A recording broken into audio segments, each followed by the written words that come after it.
இன்ஸ்டன்ட்டா அடையோட டேஸ்ட்டுக்கு ஒரு பன் தோசை பண்ணலாங்களா? அதுக்கு 1 கப் அளவுக்கு ரவை எடுத்துக்கலாங்க. இதோட ஒரு 4, 5 பல் பூண்டு, 2 பச்சை மிளகாய், ஒரு 2 பீஸ் இஞ்சி, இதோட 1 கப் அளவுக்கு தயிர் சேர்த்துட்டு, உப்பு தேவையான அளவு சேர்த்துட்டு, இது இன்ஸ்டன்ட்டா செய்ற தோசைங்கிறதுனால கொஞ்சமா பேக்கிங் சோடாவும் சேர்த்துடலாங்க.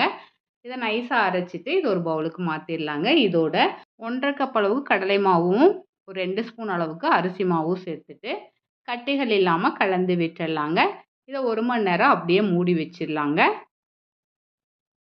இப்ப இந்த மாவு ரெடி ஆனதும், தோசைக்கல் சூடாக்கிட்டு, அடுப்ப மீடியம் ஃப்ளேம்ல வச்சுட்டு, ஒரு ஊத்தப்ப சைஸுக்கு இத ஊத்திரலாங்க. சைடுல நெய்யோ, இல்ல ஆயிலோ விட்டுட்டு, நல்லா வேக விட்டு திருப்பி போட்டு எடுத்தோம்னா, சுவையான பன் தோசை ரெடி. ட்ரை பண்ணி பாருங்க. இதுக்கு தேங்காய் சட்னி இருந்தா கூட போதுங்க. ரொம்பவே சுவையா இருக்கும். தேங்க்ஸ் ஃபார் வாட்சிங்.